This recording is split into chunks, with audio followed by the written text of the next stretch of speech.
Hello everyone, সবাইকে আমার ভিডিওতে স্বাগতম। চলো প্রত্যেক দিনের মতো ফ্রিজটা খুলে দেখলাম যে মাছ আছে ফ্রিজে। তো মাছগুলাকে নিয়ে নিলাম, কয়েকটাকে বেছে, দু তিনটে নিয়ে সেই রান্না করব। তো মাছগুলাকে রাখলাম, সবজিগুলাকে ধুয়ে নিলাম। সবজিগুলাকে আস্তে আস্তে ধুয়ে নিলাম, তারপর ওই মাছগুলাকে জলের ভিতর ভিজিয়ে রাখলাম কিছুক্ষণ। তো বাকি সবজিগুলাকে ধুয়ে নিলাম, যেগুলা দিয়ে মাছ রান্না করব। তো কড়াতে তেল দিয়ে সবজিগুলাকে একটু একে একে সবজিগুলাকে দিয়ে নুন হলুদ দিয়ে নাড়াচাড়া করে ঢেকে রাখবো। তো এই ঢাকা রেখে বাকি মাছগুলাকে একটু ভালো করে ক্লিন করে নেব। তো কড়া বসিয়ে দিলাম, বসিয়ে মাছগুলাকে নুন হলুদ দিয়ে ভালো করে মেখে নেব। মেখে নিয়ে কড়াটা গরম হোক, ততক্ষণে আমি একটু তেল দিয়ে দেব। তো তেল দিয়ে কড়াটা গরম হওয়ার জন্য অপেক্ষা করব, তারপর মাছগুলোকে আস্তে আস্তে দিয়ে দেব। তো একে একে মাছ দিয়ে দিচ্ছি।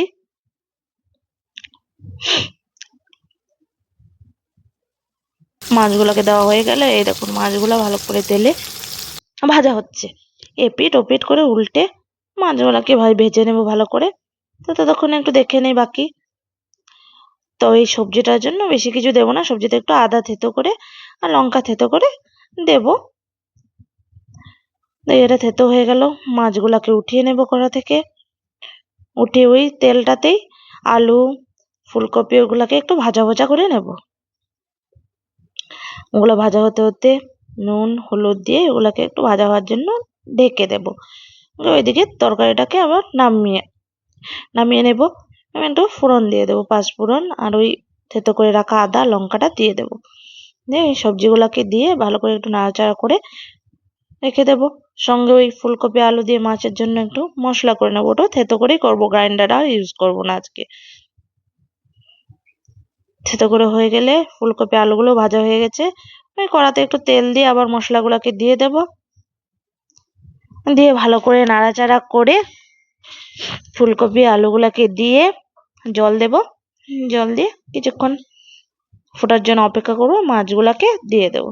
তারপরে একটু যেহেতু ফুলকপি দিয়েছি একটু গরম মশলা দিয়ে নামিয়ে নেব তাড়াহুড়া করে। এবার আমি একটু রেডি হয়ে নেব। চলো রেডি হয়ে যাই। হাই, রেডি হয়ে গেলাম আমি। তো এখন আমি একটু বর্ধমান যাব। তো কেমন লাগছে সবাই বলবে আমাকে। তো রেডি হয়ে বেরিয়ে পড়লাম সুন্দরীকে নিয়ে ন্যাশনাল হাইওয়ে ধরে দুর্গাপুর টু বর্ধমান যাচ্ছে। চলো তোমরাও আমার সাথে চলো, সবাই আমার সাথে আমাদের রাস্তাগুলা দেখাতে দেখাতে চলি। ওই সামনে দাদাটাকে দেখছো বাইকে, এ দাদাটা আমার দাদাকে নিয়েও যাচ্ছি। আমরা দুজন যাচ্ছি, গিয়ে পৌঁছে গেলাম এখানে, সে লাইন দাঁড়িয়ে রইলাম। দাঁড়িয়ে অপেক্ষা করলাম কিছুক্ষণ, অপেক্ষা করছি তো সেই হয়ে গেছে, আমার হয়ে গেল। তারপর ভাত খেতে চলে গেলাম, আমরা সবাই মিলে একটু ভাত খেয়ে নিলাম। ভাতটা লাঞ্চটা করে নিলাম এখান থেকে করে, আবার গিয়ে এক্সাম দেওয়ার জন্য লাইনে দাঁড়ালাম। সবাই পরপর বাইক রেখে দিল, আমি রেখে দিলাম, এবার আমার পালা। চলো হয়ে গেল টাড়া, আবার সুন্দরীকে নিয়ে দুর্গাপুরের দিকে রওনা। অনেকটা রাত হয়ে গেছিল, চারিদিকে একটু কুয়াশা কুয়াশা পড়ছে, ঠান্ডাও আছে। তো আর সারাদিনের ক্লান্ত, আজকে আর বেশি কিছু দেখাতে পারবো না। এই চলো আজকের মতো হয়ে গেল ভিডিও, দুজন মিলে একটু পাগলাম করলাম করে, আর বেশিক্ষণ নেই, আমরাও চলে আসবো রাজবান। টাড়া, চলে এসছি, বাই বাই সবাইকে।